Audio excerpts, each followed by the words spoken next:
on YouTube, so do send them to us. Before that, though, let's bring you the news summaries. Well, time now for the summaries. Let's begin from here. The Minister for Trade, Agribusiness and Industry, Elizabeth Ofuswe-Jare, has cautioned against calls to clamp down on foreign participation in Ghana's rail sector, arguing that enforcement remains difficult as long as locals continue to front for foreign operators. Speaking during the Government Accountability Series on Wednesday, the Trade Minister dismissed claims that foreigners dominate Ghana's retail market, insisting that such assertions are not supported by realities on the ground.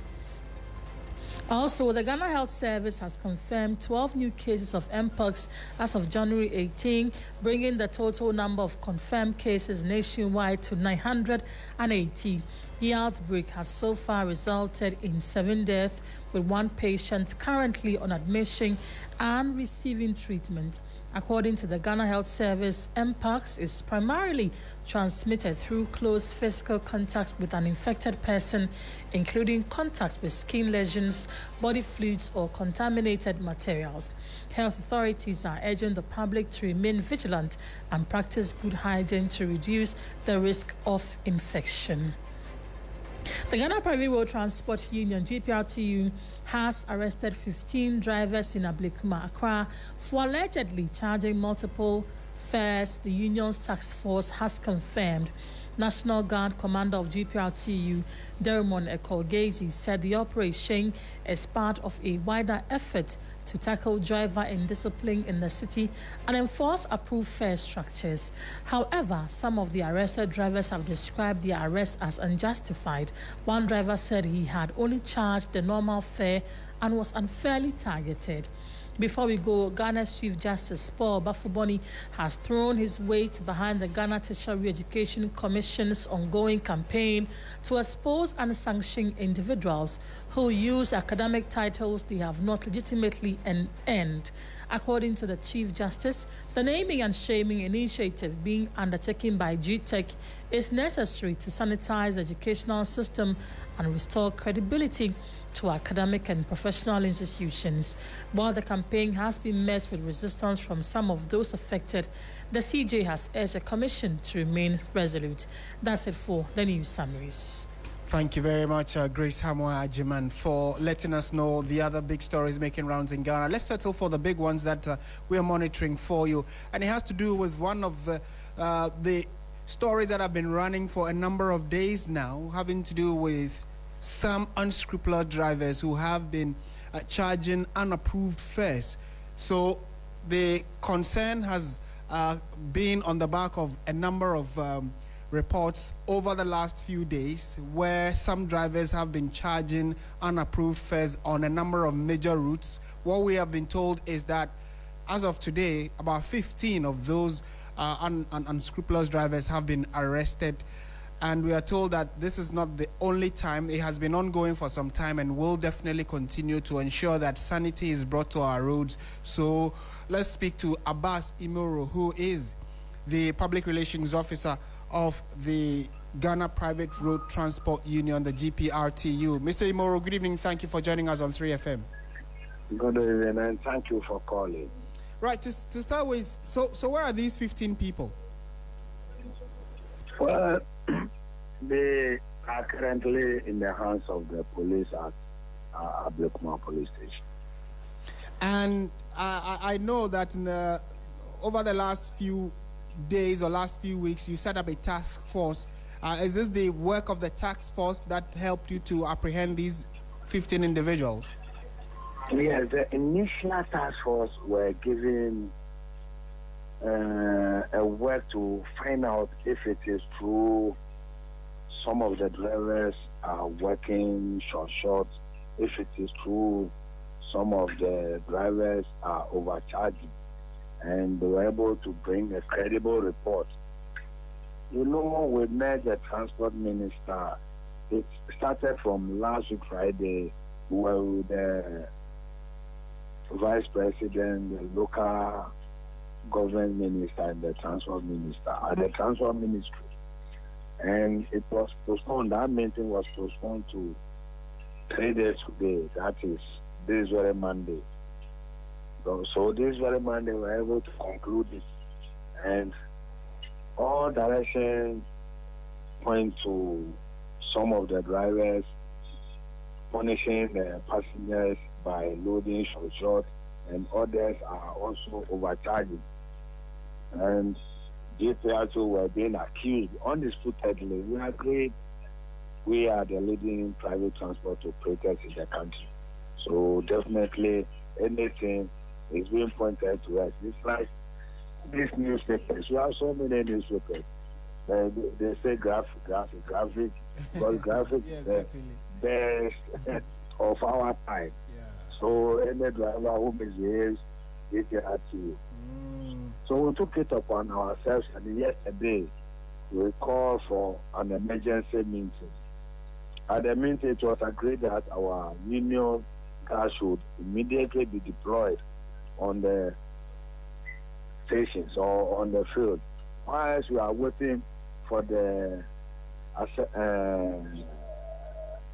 assemble the AMA or the assemble their task force and the police task force, which we all agreed at the transport ministry that this what we are going to do. Let's get them involved and see how best we could salvage this situation. Lo and behold, at our yesterday's emergency meeting, we agreed that we should put our union gas on board whilst we are waiting for these two groups. So they started this morning. They have to operate at a particular place for about an hour or 2 hours, then they leave to another place. This morning they were at Ablekuma, and they were able to, by the close of the morning, arrested about 15 vehicles for overcharging, for loading for sure, because they do not belong to any union. They don't have any particular route that they were operating. Okay. We, in the laws of the land, every union has to register with assemblies in its jurisdiction. The assembly will give you the acceptance over the jurisdiction that you operate, because and you look at the Road Traffic Act 2012. When you go to Regulation 121, it is also there that before you work as a professional driver, you have to make sure you belong to a union, a society, or a company. You can register as a company so that they will know your routes that you operate and where you start your operations from, if anything were to trace you. These are people who doesn't belong to any union at all. They are just working anyhow, and these are the people who are overcharging, who are creating problems by taking people short. So they were arrested and handed over to the police, so that the police will also prosecute them, hand them over to the law courts. Okay. Onwards. So the question many will now be asking is: so what exactly will they be charged with? Overcharging? Is that the when they are finally sent to court? What would they be slapped with, or what would they be charged with? They will be charged with working without authorization. Authorization, yes. So you are working illegally, because the law in the statute books says you should belong to a union, a society, or even you could form your own transport company. Okay. Of which they don't. Okay. And Mr. Imoro, so we know that now it is clear that GPRTU does not want its members to be undertaking any of these kind of illegalities as you've described. These are not our members. Oh, they actually are not your members? Yes. They are just floating drivers, as we call them? They are just floating, yes. Floating, that is all against the law. Okay. So clearly there is cooperation between your members and then other transport unions to ensure that you rid the system of these kinds of illegalities, right? Yes.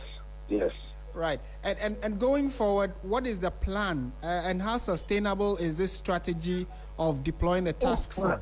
My brother, I say we have to explain something to the general public.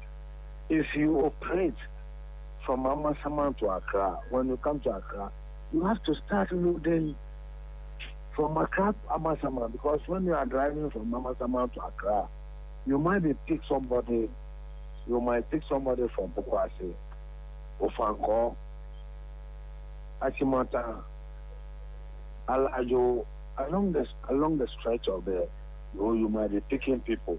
And these are the very people who want going back. And you start loading Amasama, because they know you are driving through where they are going. They might join you.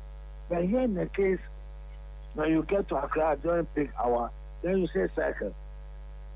Although they are not going to cycle, they will decide that since Amasama vehicle is not coming, since Achimota vehicle is not coming, then let me join to cycle.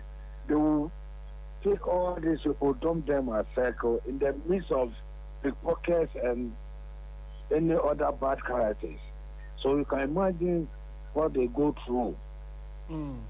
Before then they go back to cycle, then they continue. I'm going to Achimota.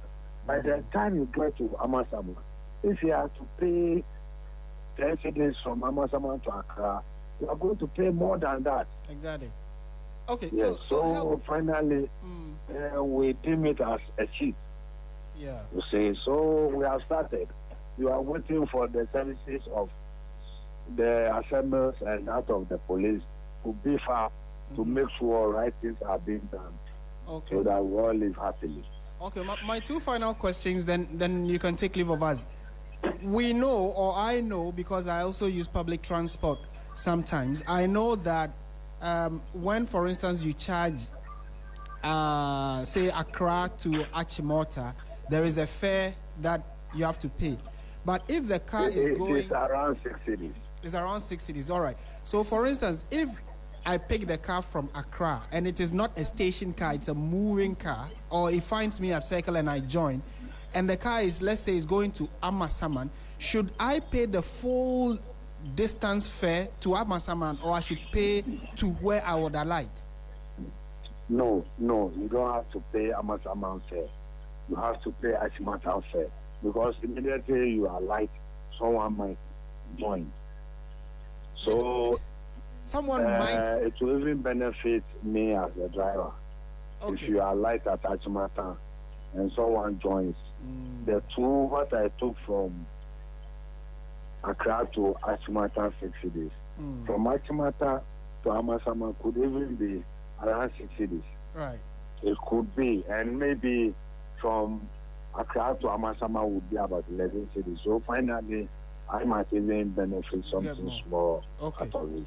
Okay. And finally, so what next? Now that they are in the custody of the police, what are the timelines we are working with? When would they be arraigned before court? We have started.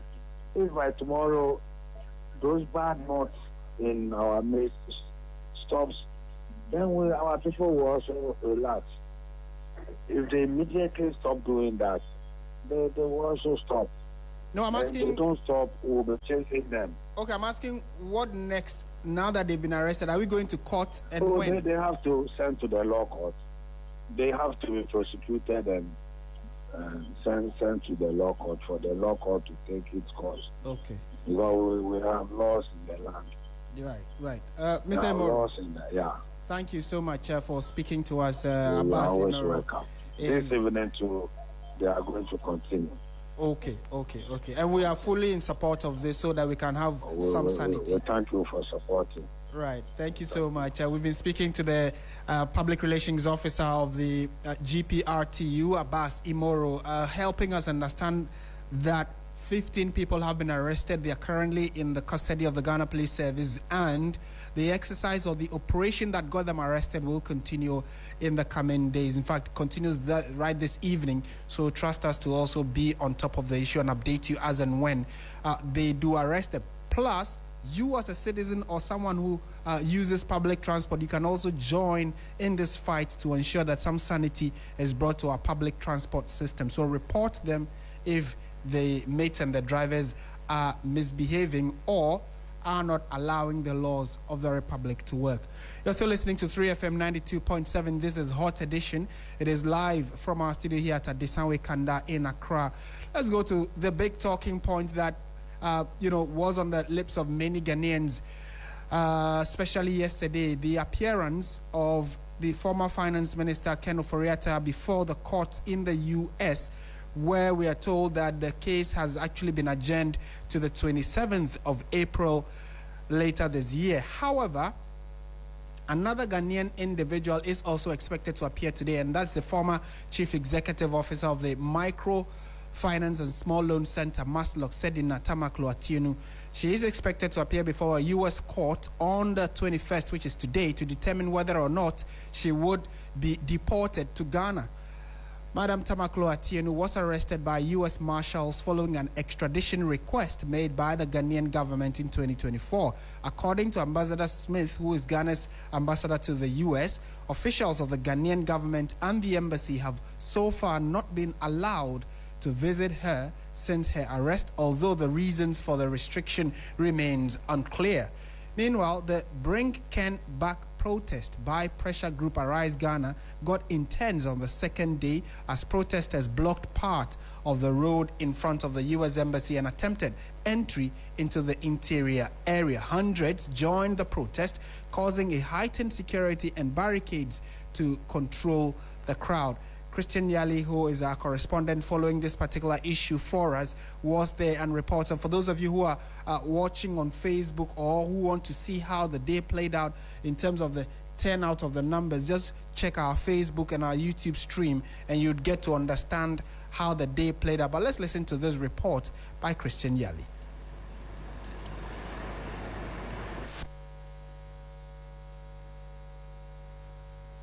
All right, so we'll try and bring you that report in a moment, but your thoughts and messages are always very welcome. Do let us know what you make of it, and especially on the back of what many expected to be the outcome of yesterday's development in court. So these are two Ghanaians who are expected to be deported or are needed in Ghana to face the law, but from all indications, Ken Ofori-Atta would have to stay a few more days because of the development in the court yesterday, where his lawyers asked that the case be heard in camera, so the public was not allowed in. Then later, we were told the case will now be heard on the 27th of April. So let's listen to the individuals or the group, the pressure group Arise Ghana, when they massed up in front of the U.S. Embassy earlier today, which is the second day of their protest to ensure that the U.S. Embassy plays its role in getting Ken Ofori-Atta back to the jurisdiction. They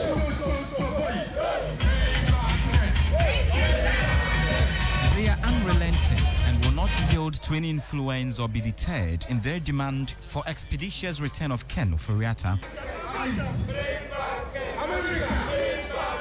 Day 2 of the Arise Ghana picket at the U.S. Embassy saw more numbers, unlike the first day, which was calmer. That in a direct response, the police also enhanced their presence with more personnel and barricades, with some on standby to act in any unforeseen eventuality. Political figures showed up. Any public official must have at the back of the mind that accountability is part of your life.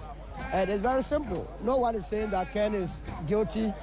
What we are saying is that he must come and answer the questions. If it's done, he can go back to the United States of America. They must be the last country to be standing in the way of Ghana in pursuing accountability. They must not allow their country to be used as a sanctuary for corruption and corrupt officials. We definitely want to make a point to the U.S. government that they have all that it takes to fast-track Ken's return to this country. We are not perturbed, and we are going to continue with this protest until the U.S. government gives us the assurance that Ken is going to be returned to this country as soon as possible. They defied the barricades to attempt a crossover to the frontage of the embassy, and police started forming a human wall. Unsatisfied, they sat in the middle of the road. It is getting serious over here. Right now, when you get here, the protesters have now crossed the road They are taking seats on the road. They have blocked this entire lane, and are asking that Ken Ofori-Atta returns. Why are you blocking the road? We are not blocking the road. We are now in the American jurisdiction. Earlier we were in Ghana, so we have crossed over now to the United States Embassy, where America has jurisdiction over this place. It's the embassy that we are picketing. That is why we are here. We are not in any way inconveniencing the motoring public. All right. See how the display is ongoing. You can see that our participants are cheering up so high. They are carrying a strong message across, and their voices are very loud. All that they are demanding for is the deportation of Ken Ofori-Atta to this country to come and face judgment. Everywhere is hot. Wrong. Our children, our household, everybody is suffering. Some of us are dead and gone. Now we need Ofori-Atta to come and answer questions. As I'm talking to you, some of our benefits, because of Ofori-Atta, some of our benefits, negotiated benefit company, they have held some of our benefits. It's still with them. Now we are organizing ourselves to go and pick it there too. Arise Ghana wants to make a statement through this protest and bring pressure to bear. And that's a report by Christian Yali. Let's go to the phone lines now and speak to private legal practitioner John Kwesen, who is a constitutional lawyer. And a very good evening to you, sir. Thank you for your time. Good evening, my brother. And good evening to your listeners too. Right. We'll come to the specifics of what played out in court yesterday regarding Ken Ofori-Atta and the Arise Ghana protests, asking many are asking, so what do they want the U.S. Embassy to do? We'll come to that. But today we know that another Ghanaian who is in the United States, in the person of Sedina Tamakloe-Attionu, is expected to meet the U.S. court, and then, if it's possible, based on the extradition request Ghana has made, she may be deported to the country. But what are your expectations as someone who's following this issue, and on the back of what played out yesterday? Okay, I think yesterday Ghanaians were all hoping that, as envisaged early on, the U.S. government was going to sit on the matter, and that today, being 21st, Ghanaians were going to catch glimpses of the coming of Honorable Ken Ofori-Atta. Unfortunately, the case has been exacerbated as we speak now. And then I have concluded and summarized the whole thing that it's a victory, a gargantuan victory for Ken Ofori-Atta, his family, his legal team, and everybody who is in support of him, to the detriment, extreme detriment of the country Ghana. We all wanted, or let's say majority, immediately available, wanted to see his face, or but merely by entering into the soils of Ghana to a larger extent was victory for majority of Ghanaians. Unfortunately, nothing like that happened, and the duration is rather been prolonged by legal means and by procedure. We have no option than to wait up until the month of maybe May, and that is even the first step.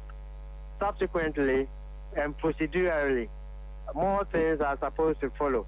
Mind you, what is pending or what is before the U.S. court now is just an application for bail. Substantively, the U.S. government has not even started on the whether deportation. What was before the immigration court or the ICE was issues on deportation. There was nothing like extradition. But yesterday, the immigration court in U.S. was alerted or brought to the knowledge of the fact that the Ghana government has also requisitioned the U.S. government on extradition request.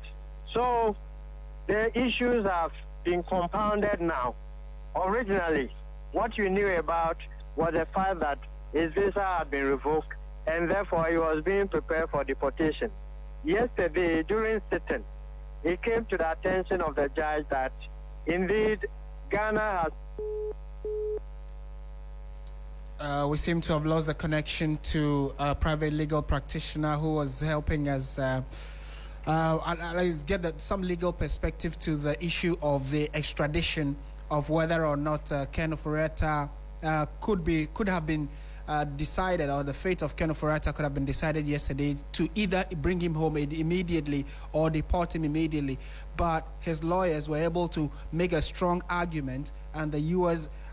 court, the immigration court that is, agreed with what his lawyers were saying and extended his stay in the U.S. And so the next time he's expected to appear will be the 27th of April later this year. And we also know a second Ghanaian, that is in the person of Sedina Tamakloe-Attionu, who was actually a former chief executive officer of the Microfinance and Small Loan Center, MASLOC. Now, she actually left the country much earlier, about 3 years ago, and she had actually been charged also and was supposed to have started serving her jail term, but she left the country, was domiciled in the U.S., and Ghana government, the then NPP government, put in a requisition, a request to extradite her from the U.S. to Ghana. So that request has been acted upon by the U.S. government. That is how come she has been picked and is in U.S. custody, or is in the custody of the U.S. government.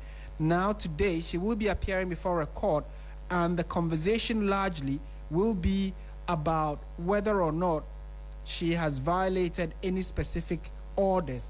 And it also stands to understand that she also is assumed or alleged to have violated U.S.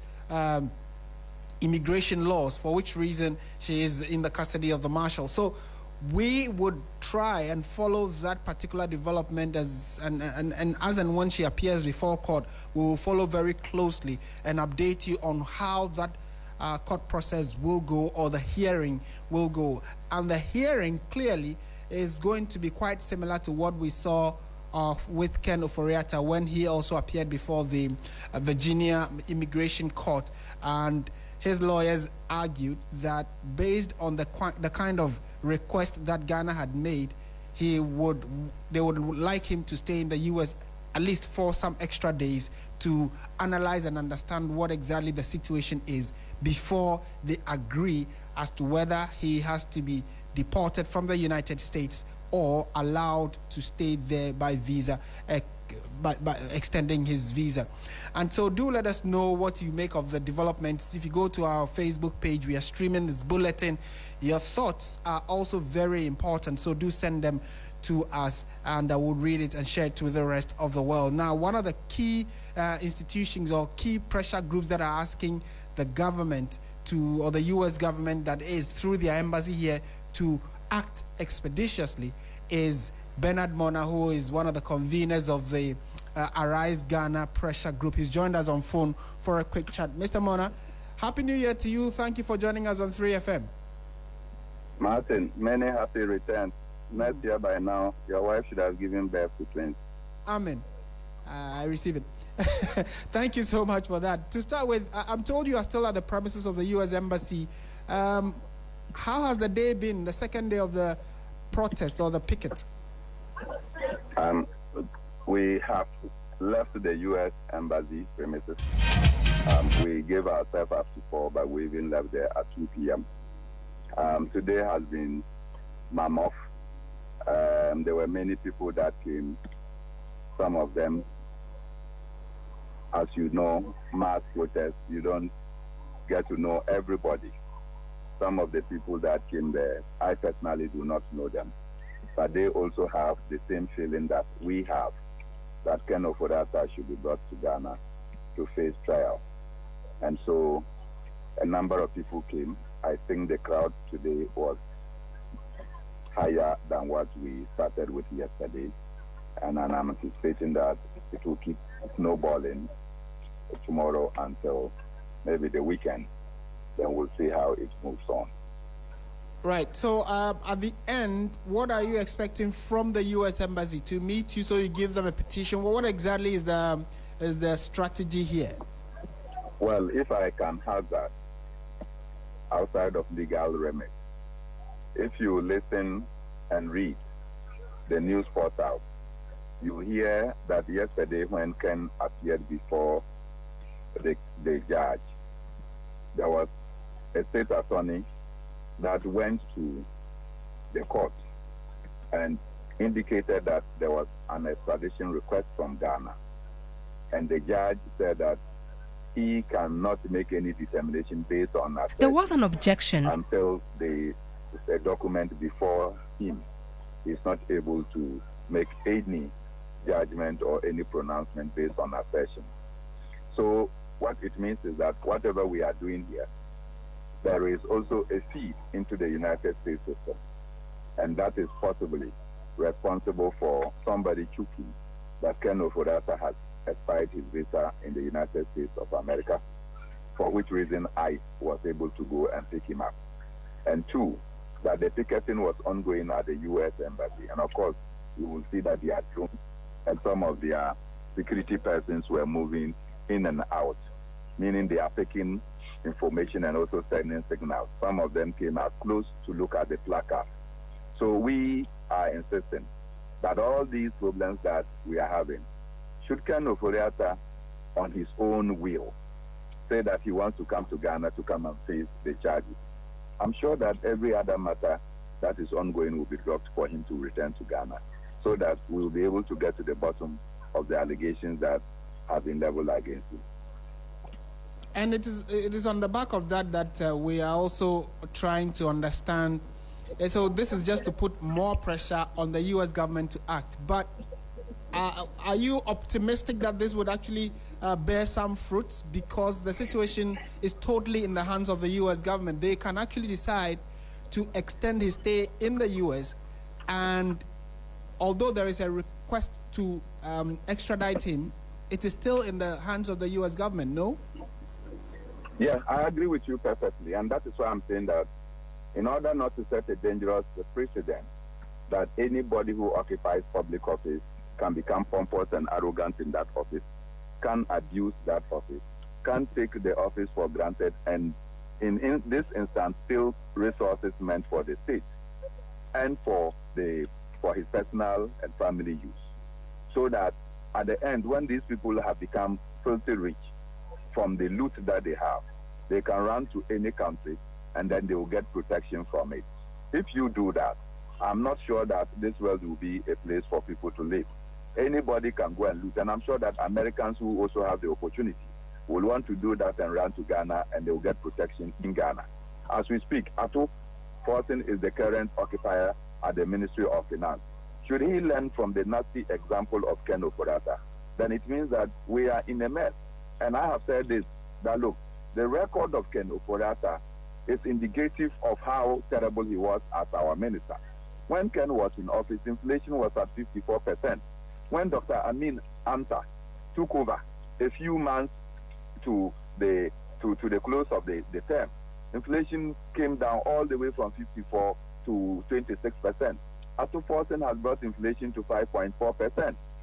Can you imagine that Ken was not in the helm of affairs of this country?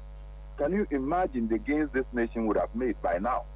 Can you imagine the cost of fuel at the fuel station and many other things that we would have been enjoying? Ken and his stewardship was simply very ugly, that we need to bring him to book to account for it. I am not interested in a mass incarceration. If you have listened to me on all grounds, or anytime I'm talking about it, I say, look, our justice system is said that people are sent to prison, and then the state now tends to spend more money to take care of the criminals. No, we should retrieve whatever they have stolen. We should exact some form of punishment that will not allow the state to expend on them. Ken Ofori-Atta, if he's in prison, certainly we will have to give him food. We'll have to give him a place to shelter. We'll have to give him water. Possibly we even have to take care of his medical care. All those things are not my interest. My interest is that all the loot that Ken Ofori-Atta has been involved in, he should bring it back. Right. And as we speak, we know that he would have to stay in the U.S. up until the 27th of April. You must have been disappointed when that news became public, that whereas many thought he would have been, deported probably latest today or by the weekend, we'll all have to wait. Or those who wanted to see him immediately would have to wait till April. What did you make of that? Well, I, like many others, were disappointed hearing that it is up to the 27th of April. And that is not even certain that that will be the gauge of that judgment. If I get it right, that is the day the judge will now have gone through the documents that the attorney that went there to talk about the extradition case that Ghana has brought in before they can think about whether its immigration status should be extended or otherwise. So it is not even certain that 27th of April we can get a finality of this matter. But I'm saying, all in all, it is for the lawyers of Ken Ofori-Atta, the lovers of Ken Ofori-Atta, and Ken Ofori-Atta himself to say that I want to go back to Ghana. If he says that there will be abridgment of time, and the system will just allow him to come to Ghana, because then there will not be any seeking of extension of his stay in the United States. 2, there will not be any request for extradition again. That extradition would have instantaneously become mute or moot. And then he will be in Ghana. And that day, I can assure you, I will not wear red, I will wear white to go and welcome him. Just like Ken Ofori-Atta himself likes wearing white, right? Precisely. All right, Mr. Mona, thank you so much, and we'll definitely be engaging you again in the coming days. Thank you so much, Martin. And Bernard Mona is a convener of the Arise Ghana pressure group, who have been at the U.S. Embassy for 2 days straight, and they are putting pressure on the U.S. government to act in assisting Ghana to get Ken Ofori-Atta back into the jurisdiction to answer questions over his stewardship when he was in charge of Ghana's finances. Clearly, he would have to delay for some time, because upon his appearance yesterday, the court decided that his next appearance, or his next day to meet the court, would be on the 27th of April. And trust your most authoritative news source, TV3 and 3FM, to update you on how all of this plays out. And again, just by way of balance, we also know that Sedina Tamakloe-Attionu, the former MASLOC CEO, is expected to appear before the court today.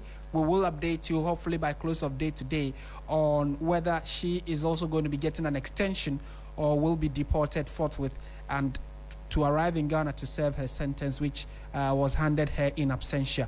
This is 3FM 92.7. You're listening to Hot Edition. We're going on to some politics now, and following the unfortunate demise of the MP for Ayawaso, well, some political activities have begun in earnest. So the Ayawaso East constituency of the governing National Democratic Congress is bracing for a keen internal contest as the party prepares to elect a successor to the late Member of Parliament, Alhaji Nasser Toure, ahead of the February 7 primary. The Electoral Commission has set the 3rd of March to hold the by-election. The contest is between Hajia Amina Ahmed, the widow of the former MP, and Baba Jamal, a legal practitioner and Ghana's ambassador to Nigeria, who previously served as Deputy Minister for Local Government and Rural Development. On the other hand, the opposition New Patriotic Party has given the strongest indication that it will also contest the election. So far, one name that has come up is the former MCE for the constituency, that is the Ayawaso East Municipality, Hajia Salma Mohammed Sani Adams Kuta. We're going to be giving you some historical antecedents of how the parties have fared in the constituency over the last few electoral cycles. Do let us know what you make of it. We are streaming this bulletin on Facebook and on YouTube, so your thoughts are also very welcome. Let's speak to Wisdom Safo, who is with our research desk. He's joined us in studio. Hello, Wisdom. Hello, Martin. To start with, I would want you to walk us through how the constituency has behaved in terms of its electoral pattern. The NPP and NDC seem to be the two key parties that have contested on almost all the election cycles. But what has it been like? Paint a picture for us. So, Martin, if you talk about the Ayawaso East constituency, it has been predominantly for the NDC. The NDC has won it since its creation in 1992. So if you look at the graph, those who are on Facebook can look at the graph, realize that, when you're talking about Ghana's election, we don't normally mention 1992 because of the boycott that happened. So the first person that represented the constituency was Ayawaso Asiedu of the NDC. Since then, Farouk Brahima came in 1996. We also saw Mustafa Ahmed from 2001 to 2012, and recently Honorable Toure Mahama, who recently passed on. So it has been a safe seat for the NDC, winning it for the past 25 years. But if you look at the trend, you realize that the widest margin occurred in 2024. And in 2024, the NDC had 70.9% and the NPP had 29.2%. But Martin, if you look at the Ayawaso East constituency, there's one characteristic that ran through. You realize that from the 1992 to 2024, all the MPs have been from are Muslims. You realize that they are all Muslims, and it's natural because if you look at the Ayawaso East constituency, it is predominantly made up of the Muslims. In fact, that's where the National Mosque is, right? You talk about Nima, Mamobi, so it's a place that is condensed with Muslims. So it's very natural that we have most of the MPs representing the constituencies being Muslims. I mean, I mentioned Farouk Brahima, he's a Muslim. Mustafa Ahmed, also a Muslim. Mustafa, the one who recently passed on, also a Muslim. But if you look at one of the shocks that happened in the constituency was in 2008. Because in 2008, we were all expecting Kofi Wayo to give Mustafa Ahmed, actually 2000, Kofi Wayo to give Mustafa Ahmed a keen competition. But we realized that we thought he could have taken over that seat from the NDC to the MPP. That was the tightest and the keenly contested election. You realize that there was only a voter margin of 553 votes. So the Mustafa Ahmed won the election with 29,579 against Kofi Wayo 29,026. That's the tightest margin in all these election cycles, Martin. Right. And the Kofi Wayo you are talking about is which particular Kofi Wayo? Is it the Kofi Wayo, the popular former gun or arms dealer Kofi Wayo, who was some time ago very active against the then NPP government when Kufuor was in power? Yes. Kofi Wayo is the one we're that talking speaks about. the American English. Exactly. That Kofi Wayo is the one we're talking about here. Okay. So it's very natural for we to be having this euphoria around the NDC primaries, because you realize that whoever wins the primary has a very high chance of winning the Ayawaso East seat. Okay. So walk us through the percentage, or in terms of the margin. You say that since its inception in 1992, the widest margin has been the 2024 elections. Yes. Although the NDC has won throughout, there are specific years where the NDC won as a government and the NPP won as a government, but all through the NDC retained the seat. So in which specific years did the NDC increase the gap and the NPP, close it up? Tell us those statistics. Fantastic. We look at 2012. And before you even go on, we want our listeners to just go on to Facebook and on YouTube where this bulletin is streaming, so you can also follow this particular statistics and data that we are analyzing. Okay, so Martin, if you look at 2012, the NDC had 65.4%. against the NPP 34.1%. That is the second highest margin to that of the 2024. And so in all, you realize that from 2012 to 2024, the NDC is averaging over 61%. So always from 2012 to 2024, the NDC is normally getting over 61% of the votes in the Ayawaso East constituency. And this is from Honorable Toure Mahama, who just passed on. So he has a very strong foot when it comes to maintaining the Ayawaso East seat. And one of the things that I realized is that when you look at the trend, you realize that the 8-year cycle plays here. you realize that Ghana, we normally change governments every 8 years. So if you look at 2008, you realize that the incumbency advantage did not actually feature there.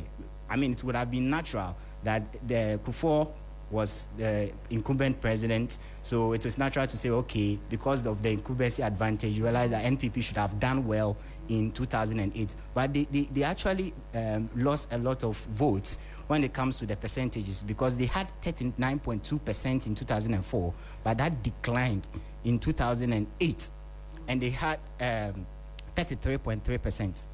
So if you follow the trend, you realize that it doesn't mimic the national picture that much. So it is a constituency on its own.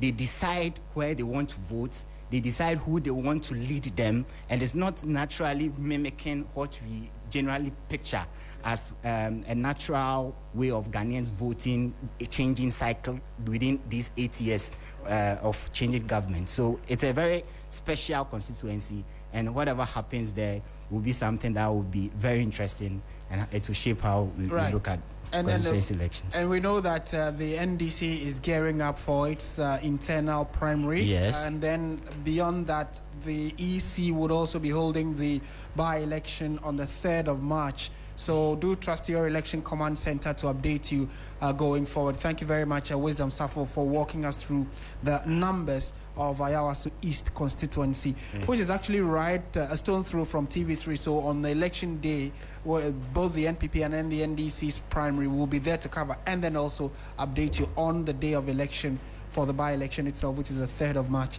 2026. You're still listening to 3FM 92.7, and staying with issues of the NPP, you know that the national flag bearer election is also geared for the 31st of January 2026, which is just about 10 days from today. And from what we have been telling you since the 2024 election ended, that's 2 years ago, I should say, in December, the NPP has been very busy undertaking some internal reforms, quickly trying to go for its primary to elect a flag bearer. Some persons within the NPP disagree with the strategy, the rollout that the party leadership intends to do, which is to elect a flag bearer before they elect the party members in terms of the executives, the various executives from constituency to regional to national executives. Some believe that it should be the other way around, where you elect your national executives, then you come to regional elections, then constituency-based elections, before you can then use all of that to push and pick someone to be the flag bearer of the party. It hasn't been an easy conversation for the NPP. It's been very, very busy and tough. And what we also are following closely is that campaign activities have intensified in the rank and file of the party. They have been throwing mud at each other, that is the flag bearer hopefuls. And from all indications, the country is expecting some very serious showdown, as Kenny Japan has indicated. So he is one of the individuals contesting that party flag bearer position, Kenny Japan, that is. We also have Dr. Brian Echampong, and then Engineer Kwabena, who is a former spokesperson for the then President John Agyekum Kufuor. He's also contesting. And so these are the key individuals. Then we have Dr. Mahmoud Baumia. So there are 5 in all. Dr. Baumia, Dr. Ayawaso East, the former education minister. We have Kenny Japan. Then we have Brian Echampong, and then Kwabena Ejapong, Engineer Kwabena Ejapong. That's the name I wanted to recall. So these are the 5 individuals hoping to lead the NPP as flag bearer. And in 10 days, the party will be electing one of them to lead them. Trust your election command center to update you on who gets the nod to lead the NPP going into 2028. Stay with us. You're listening to Hot Edition. Time now for the latest in the world of sports.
FM 92.7 with me, Andrew Sefa Bamfo. Let's start off from the local league where Albert Amwa has returned to Kumasi Asante Kotoko with renewed determination, making it clear that his decision to rejoin the Porcupine Warriors is rooted in a deep sense of unfinished business and an unwavering desire to help the club rediscover its momentum. Speaking after sealing his return to Kumasi, Amwa revealed that his comeback was driven by a personal mission to complete a journey he believes was left incomplete. Oh, it feels good and it feels like it was a holiday, so I feel good. Oh, I decided that I want to come back to Kotoko so that I will just finish my own, everything that I started, so that I will be okay. That's all. Well, yeah, it's part. It's part because I think winning the league is also part of my journey, and I was happy when the time came for me to choose the team that I want to go on loan. So I decided to come back so that you can work hard and claim it.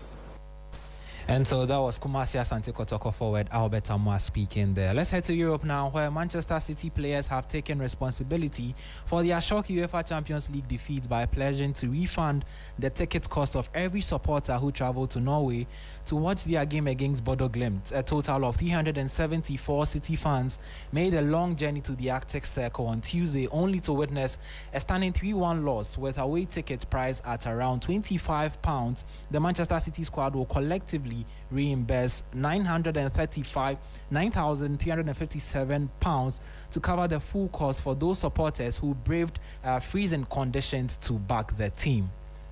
Now, finally, before we go, let's bring you updates from the UEFA Champions League. Before Galatasaray, they are currently playing against Atletico Madrid, with Atletico Madrid leading by a 1-0 in that particular encounter. Atletico Madrid's goal was scored by Giuliano Simeone in the 4th minute. There's also an encounter between Karabakh and Eintracht Frankfurt, with Karabakh leading Eintracht Frankfurt by a 1-0, bringing an end to the segment here on Hot Edition on 3FM 92.7. Join us same time tomorrow for more updates in the world of news.